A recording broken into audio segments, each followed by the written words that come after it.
Bonjour et bienvenue dans la troisième partie de cette vidéo de la chaîne du serpi-officiel.be consacrée à l'OVNI de Toricourt. Alors, bon, je vous avais promis du costaud pour cette troisième partie, vous allez être servi.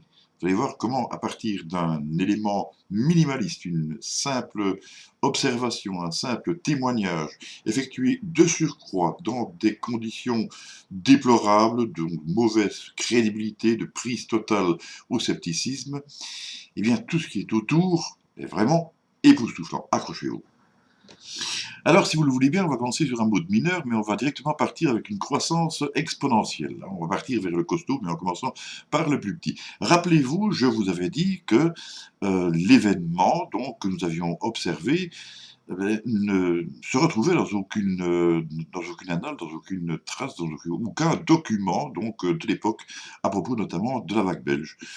Quand même, un petit point qui était intéressant, c'est de savoir que cette observation avait lieu en 89 et que 89 était précisément la date du début de la vague belge.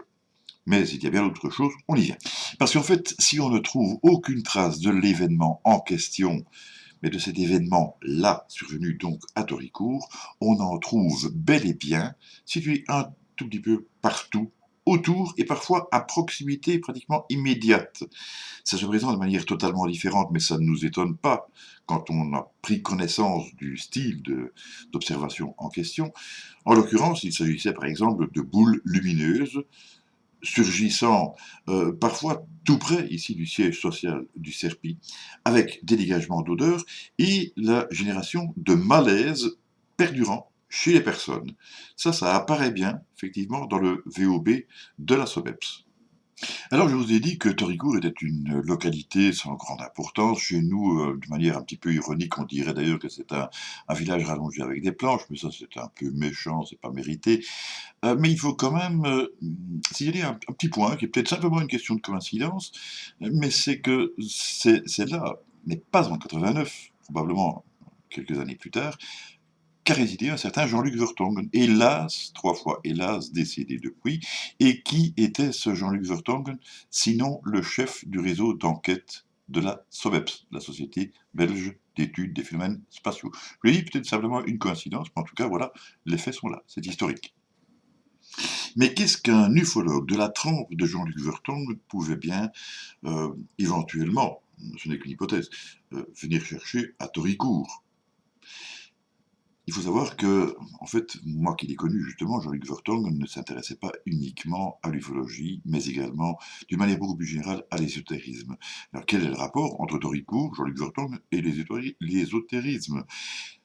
Peut-être qu'il faut chercher dans une des localités voisines, pratiquement attenantes, du côté de Brugelette, où l'on trouve la fameuse abbaye de Cambron, où sévissait un certain Yves de Lessines, lequel est à la base, tout simplement, de la découverte du trésor des Templiers. Rien que ça.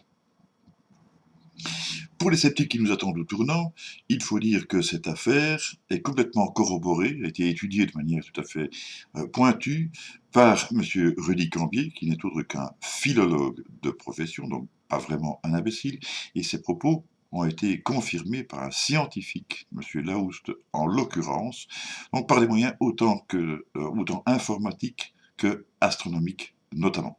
Donc là, les sceptiques, vous y repasserez. Dans cette affaire du trésor des Templiers, l'action de Yves de Lessines, en fait, on remarque que les écrits de Nostradamus, les fameuses prophéties de Nostradamus, se cassent complètement la figure. Et puisqu'on est en 89 et que l'on parle de ça, on peut dire qu'il y en a un autre qui se casse la figure, c'est le mur de Berlin. Mais quel rapport peut-il bien y avoir entre l'OVNI de Toricourt, Jean-Luc Vertonghen, Yves de Lessines, le trésor des Templiers et la vague belge? Eh bien, la vague belge, donc, de 1989, et si je le précise, c'est parce que justement, il y en a eu 3 autres, une en 72 et une en 54. 72, c'est 72 pour les amis français. Eh bien donc, dans cette vague belge, en fait, on s'aperçoit que les ovnis typiques, triangulaires, etc., viennent de l'Allemagne. Je l'ai dit dans une vidéo précédente, ils viennent du côté de Eupen, avant de se diriger vers l'intérieur du pays et de se trouver pratiquement bloqués le long de la frontière linguistique qui sépare les Flamands des francophones. Et cette frontière passe, à peu de choses près, par Toricourt. Oui, mais qu'est-ce que les ovnis, venant donc d'Allemagne, pouvaient bien venir chercher en Belgique, hein? Eh bien, c'est là qu'on pourrait évoquer par exemple l'ordre teutonique qui serait venu récupérer ses billes auprès du trésor des Templiers. C'est une hypothèse, rien de plus. En attendant, que l'Allemagne envahisse la Belgique, on va dire que c'est grosso modo une habitude, hein. Bon, mais pourquoi faire autant de tralala et partir vers les histoires d'ordre teutonique, de dessiner le trésor des Templiers, à propos d'une observation qui finalement est tout à fait sujet à caution, puisque, eh bien, rappelez-vous, les témoins étaient en état d'ébriété, et bon, c'était très farfelu, c'était invraisemblable, etc. Mais il se fait en fait que nous avons trouvé un témoin qui a aperçu l'objet en question. Il n'était pas du côté de Soigny, il était tout à fait à l'autre bout par rapport à Toricourt, du côté de Silly, plus exactement, c'est pas loin, ça ne fait à peine que quelques kilomètres, et il a pu suivre l'objet en question, qui était un triangle, qui est décrit comme étant effectivement de taille appréciable, mais tout à fait en concret, en dur, hein, quelque chose de physique, pas voilà, quelque chose de vaporeux ou ce que vous voulez, donc quelque chose de bien tangible. Il a suivi pendant tout un temps, et ça c'est pas de chance quand même pour les sceptiques. La personne en question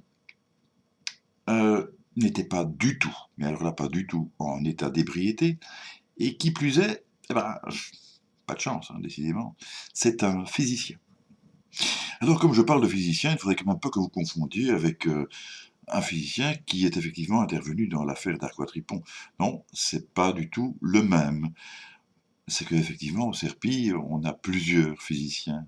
On a des scientifiques au CERPI, je le confirme. Voilà, déjà plus de 7 minutes de vidéo, j'arriverai jamais au bout de tout ce que je dois dire, moi, donc il va falloir galoper. Et pour les affaires suivantes, il va falloir quand même que je procède par périphrase, parce qu'on va sinon entrer complètement dans la confidentialité d'enquêtes qui sont en cours. Donc ne vous étonnez pas si je procède un petit peu par sous-entendu, ça va être aussi pour moi un exercice de style. Par contre, pour le dernier point, là, il faudra que je vous le dise, que je vous le donne en plein, parce que là, vous êtes totalement en droit de savoir. Lorsque j'ai écrit mon premier livre, Les phénomènes inexpliqués en Belgique, disons que certains ont considéré comme sujet à caution le fait que j'évoquais un édifice de nature militaire situé du côté de la frontière. Je ne dirai pas laquelle, mais vous pouvez facilement déduire. Cet édifice militaire n'était pas vraiment du style à faire de la publicité avec des hommes sandwich, etc. Si vous voyez ce que je veux dire. Et en fait, il aurait son alter ego dans un endroit bien particulier, situé finalement pas si loin que ça de Toricourt, dans un endroit où justement se passaient des choses pour le moins bizarres. Mais ce serait en tout cas une explication logique quant au déplacement des ovnis d'un côté à l'autre de la Belgique, et également de respecter une frontière linguistique entre les francophones et les néerlandophones, puisque la localité concernée se trouve en plein sud. Alors, dans ce que je viens de vous dire, il faut savoir qu'il y avait, dans l'un des éléments que je vous ai cités, un protagoniste particulièrement important qui était connu pour avoir subi, 4 ans auparavant, un accident grave de la circulation. Un simple calcul suffit pour arriver à la date, à l'année de 1989, précisément la bonne. L'accident en question, nous avons également épluché la question, a très bien pu se dérouler à Toricourt. Il y a effectivement, non loin du dancing dont je vous ai parlé, ce qu'on appelle une espèce de carrefour de la mort où il y a énormément d'accidents. Décidément, il y a vraiment beaucoup de coïncidences dans cette affaire. Et si vous saviez, il y en a encore beaucoup plus. Allez, pour ne dire que ça, on pourrait considérer que l'affaire de Toricourt pourrait masquer une question d'abduction, c'est-à-dire d'un enlèvement par des extraterrestres. Ce qui est sûr, en tout cas, c'est que la région a connu des cas importants de mutilation de bétail. Voilà, c'est pas mal, hein, c'est quand même beaucoup de choses, non? Voilà, j'en arrive maintenant au bouquet final, où vous n'aurez aucun mal à vérifier ce que je vais vous dire, simplement par exemple sur internet, dans les journaux, dans les médias, vous allez de toute façon pouvoir trouver ce qu'il vous faut. Il se fait que c'est relativement récemment que l'on a remarqué les déplacements de troupes. Là, il s'agissait d'hélicoptères, hein, et pas question d'ovnis. Donc, on les a un cadre militaire, ça se passait à partir de Chièvre et vers des destinations situées dans les pays de l'Est. Il y avait évidemment des destinations intermédiaires. Mais ce qui était de particulier, qui a été dévoilé par des indiscrétions obtenues par un journaliste, on va dire ça comme ça, c'est simplement que ces déplacements de troupes aéroportées, donc, ont suivi un tracé tout à fait particulier. Et quand on leur a posé la question du pourquoi, ils ont répondu qu'ils expérimentaient de nouvelles voies aériennes. Bon, jusque-là, tout à fait normal, classique, rien de particulier à dire, sauf que, eh ben oui, parce qu'il y a un sauf que, mais de taille quand même, c'est que ces nouvelles voies aériennes expérimentales, donc, respectent complètement le tracé infranchissable des ovnis. Vous savez, je vous ai dit, le long de la frontière linguistique, j'ai bien insisté là-dessus au cours de cette vidéo, entre les francophones et les néerlandophones, comme un pont. Et ça émane de l'opération Atlantic Resolve de l'OTAN. Voilà. J'espère que ça vous suffit. En tout cas, je vous remercie de votre attention. Je vous donne rendez-vous dans une prochaine vidéo de la chaîne du serpi-officiel.be. Je vous souhaite plein de bonnes choses. Salut.